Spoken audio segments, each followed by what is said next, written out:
प्रिय विद्यार्थियों, आज हम अपनी पाठ्य पुस्तक काव्यांजलि में संकलित हिंदी की प्रसिद्ध छायावादी कवयित्री महादेवी वर्मा द्वारा रचित काव्य संग्रह सांद गीत में संकलित गीत एक की कविता का अध्ययन करेंगे। इस गीत में कवयित्री ने अपने साधना पथ में तनिक भी आलस्य नहीं आना देना चाहती हैं और वे अपने प्राणों को संबोधित करती हुई कहती हैं,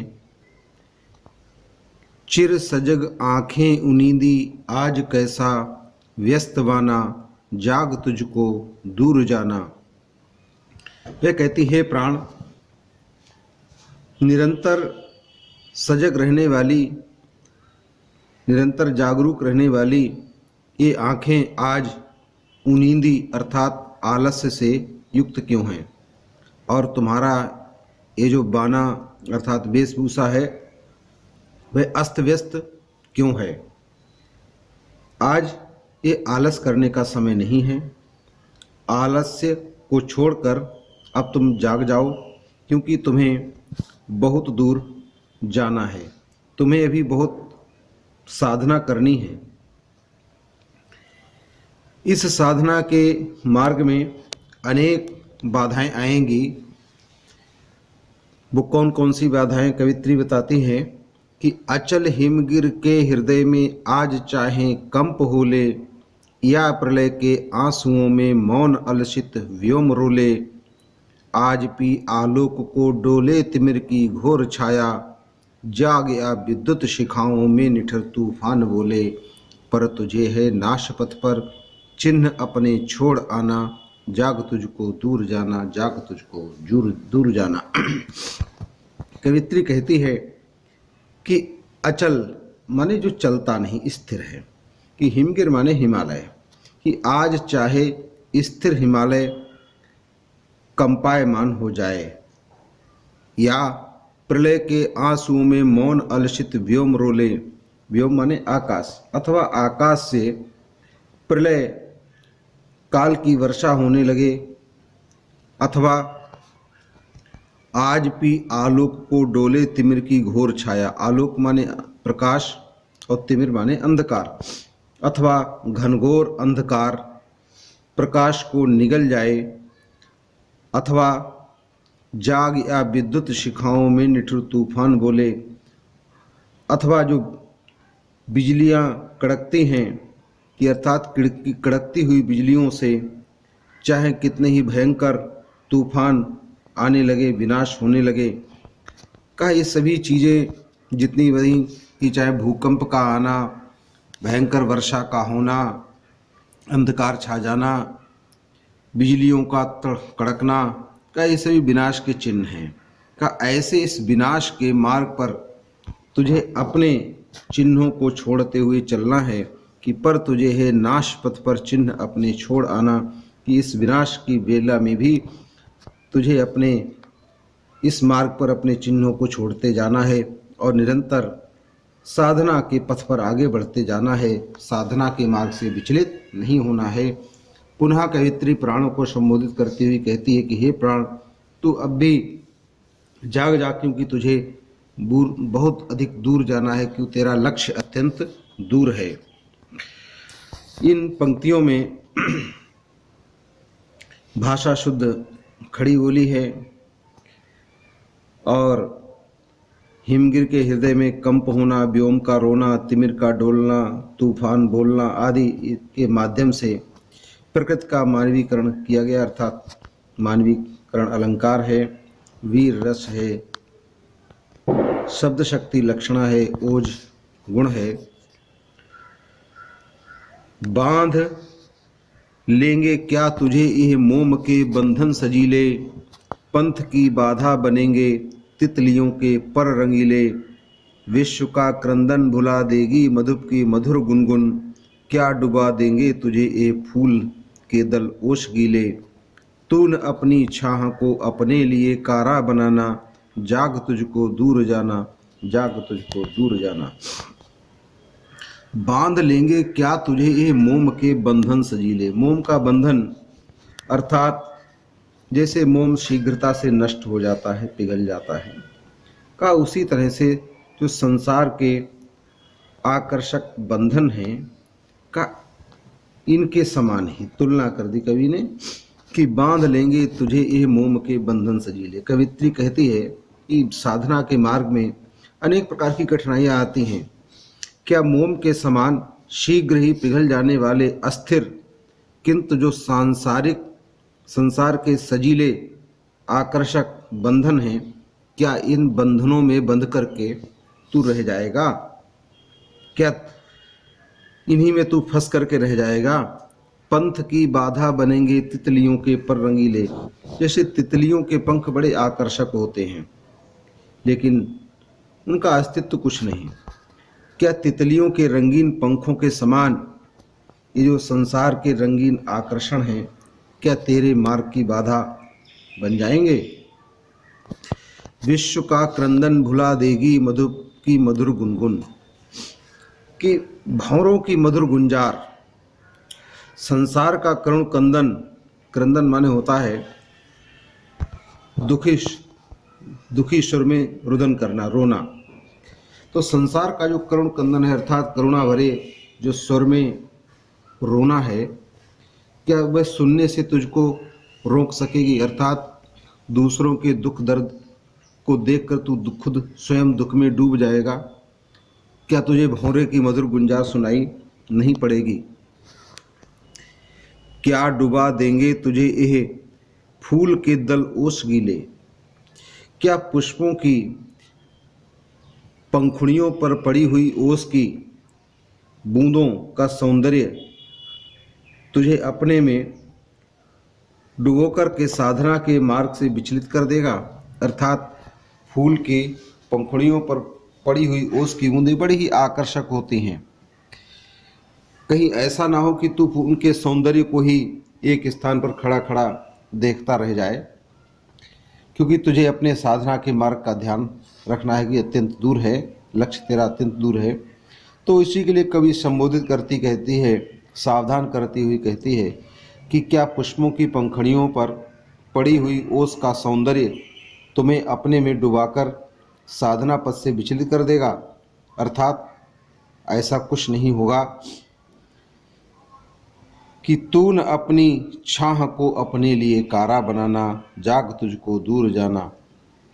कवित्री पुनः प्राणों को संबोधित करती हुई कहती है कि तुम अपनी छाया को अपना बंधन मत बना लेना। कारा माने बंधन, कि तू अपनी छाया को अपना बंधन मत बना लेना।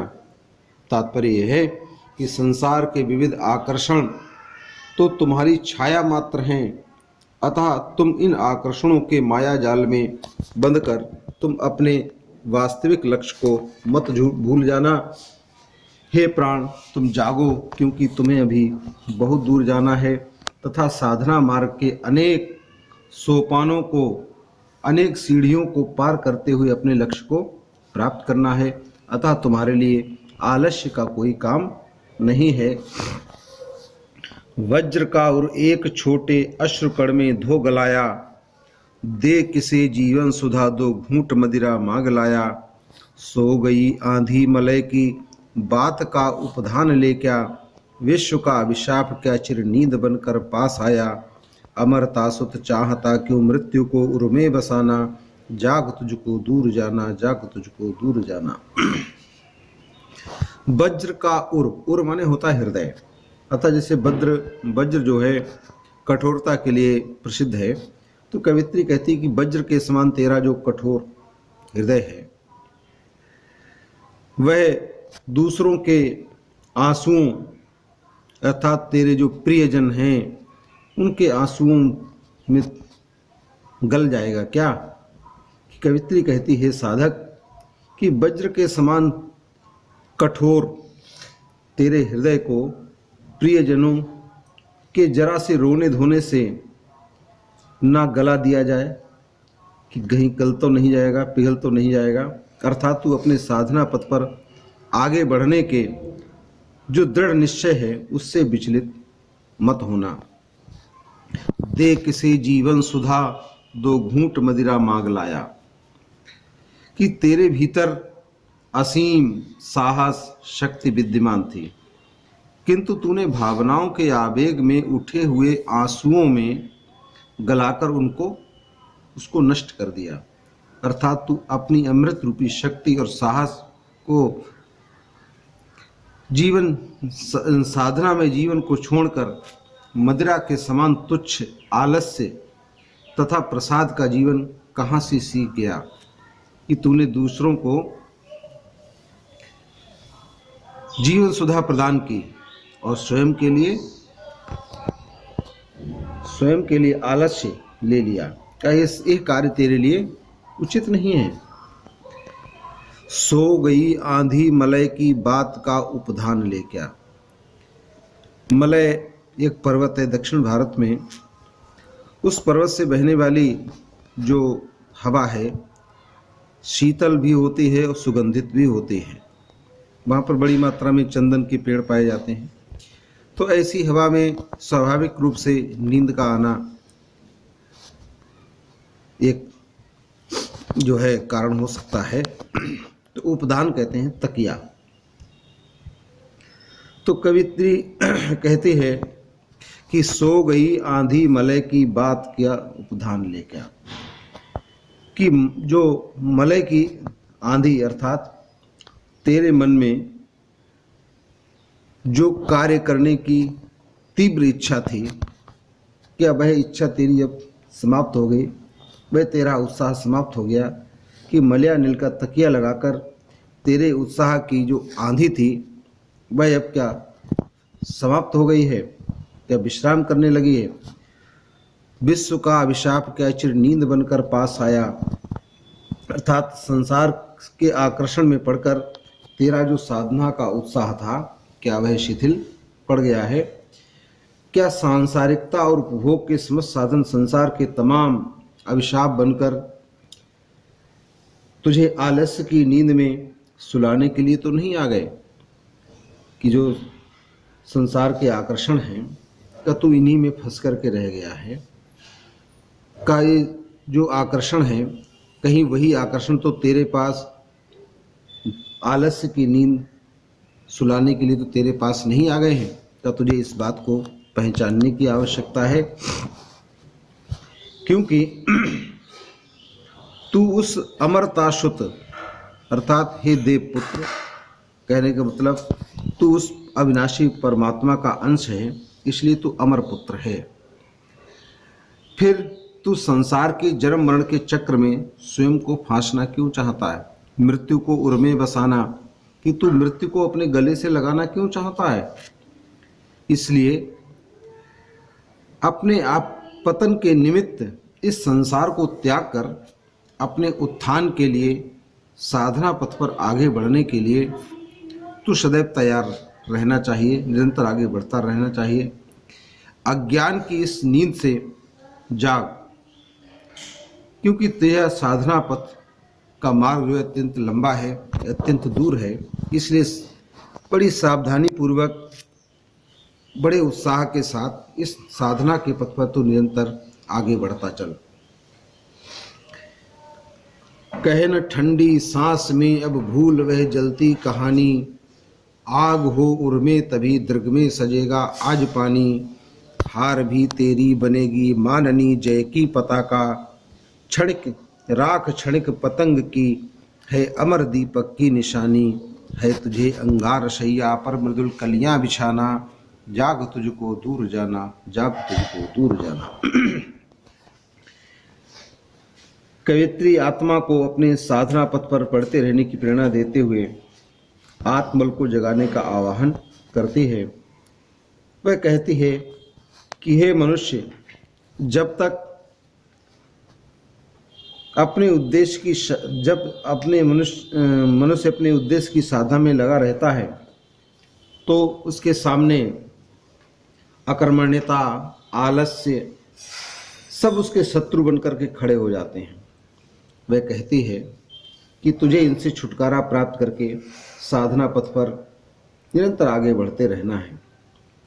जीवन में सुख भी आते हैं और दुख भी आते हैं, तो अपने दुखों की जो कहानी है उसको दूसरों के सामने आहें भर भर करके नहीं कहना चाहिए।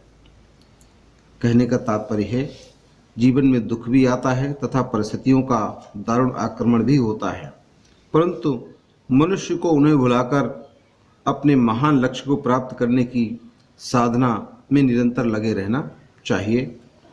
वे कहती हैं कि उन कष्टों को ठंडी सांस लेते हुए दोहराने से कोई लाभ नहीं है। कहे न ठंडी सांस में अब भूल वह जलती कहानी, कि उन कष्टों को ठंडी सांस से लेते हुए कोई कहने से कोई लाभ नहीं है। आग हो उर्मे तभी दृग में सजेगा आज पानी, कि अगर तेरे हृदय में कुछ काम करने की ललक है, उत्साह है, तीव्र इच्छा है, तो तेरी आंखों में आने वाले ये जो आंसू हैं का तभी उनकी कुछ कीमत है। दृग में सजेगा आज पानी, पानी से तात्पर्य आंसू, कीमत, कि आंखों में उन आंसुओं की कीमत तभी है जब तेरे हृदय में कुछ कार्य करने की ललक हो, अन्यथा वे आंसू केवल एक साधारण पानी के रूप में रहते हैं, उनकी कोई भी मूल्य उनका नहीं है। कि जब तक हृदय में आग नहीं होती है तब तक मनुष्य की आंखों से टपकते आंसुओं का भी मूल्य कुछ नहीं होता। हृदय की वह आग मनुष्य को कठिन साध्य प्राप्त करने के लिए सदैव प्रेरित करती रहती है और परमात्मा को पाने का एक साधन बनती है। आगे कवित्री कहती है कि हार भी तेरी बनेगी माननी जय की पताका। यदि उद्देश्य की प्राप्ति हेतु तूने जो प्रयत्न किया और उसमें तू सफल नहीं हुआ, असफलता तुझे प्राप्त हुई, कहा तो भी वह किसी विजय से कम नहीं होती है। अर्थात वह असफलता भी तुझे मान सम्मान दिलाने वाली ही हुआ करती है।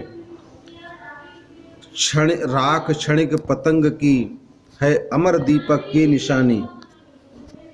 पतंगा उद्देश्य की राह में जल मरता है, वो दीपक के चारों ओर चक्कर काटते काटते अपना शरीर जला करके राख कर देता है, लेकिन उसकी वह राख भी उस दीपक की लौ से मिलकर के अमर हो जाया करती है। इसी प्रकार साधक को उद्देश्य की राह में यदि मिटना भी पड़े तो वह भी अमर हो जाया करता है। कवित्री आगे कहती है कि है तुझे अंगार शैया पर मृदुल कलियां बिछाना, कि तुझे अपनी तपस्या से संसार रूपी इस अंगार शैया, अंगार कहते हैं आग को, कह उसमें अथाह कष्ट होता है, तो इन कष्टों से भरे इस संसार में फूलों की कोमल कलियों के समान आनंदमय परिस्थितियों का निर्माण तुझे करना है। इसलिए हे साधक तू जाग जा, क्योंकि तेरा साधना का लक्ष्य अत्यंत दूर है। तुझे उस लक्ष्य को प्राप्त करने का निरंतर अथक परिश्रम करते रहना चाहिए।